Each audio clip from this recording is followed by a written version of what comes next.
बहुत पुराने समय की बात है।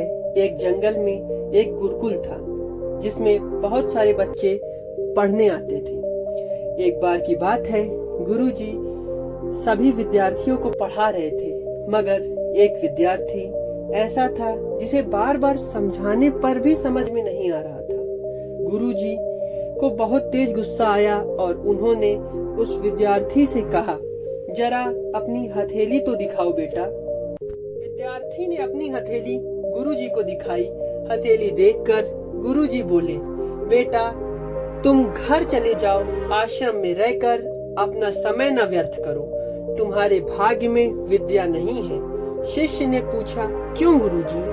गुरुजी ने कहा, तुम्हारे हाथ में विद्या की रेखा नहीं है। गुरुजी ने एक दूसरे होशियार विद्यार्थी की हथेली दिखाते हुए कहा, यह देखो, ये है विद्या की रेखा, यह तुम्हारे हाथ में नहीं है, इसलिए तुम अपना समय नष्ट ना करो, घर चले जाओ और वहां जाकर कोई और काम देखो। यह सुनने के बाद विद्यार्थी ने अपनी जेब से चाकू निकाला।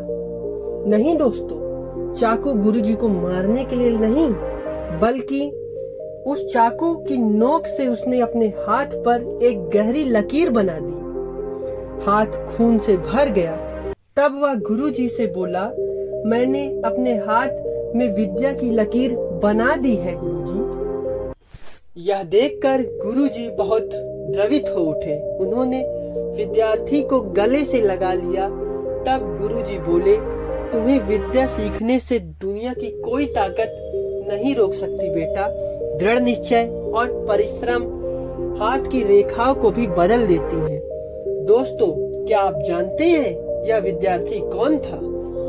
वह विद्यार्थी आगे चलकर महर्षि पणनि के नाम से प्रसिद्ध हुआ, जिसने विश्व प्रसिद्ध व्याकरण अष्टाध्यायी की रचना की है। इतनी सदियां बीत जाने के बाद भी आज 2700 वर्षों के बाद भी विश्व की किसी भी भाषा में ऐसा उत्कृष्ट और पूर्ण व्याकरण का ज्ञान अब तक नहीं बना।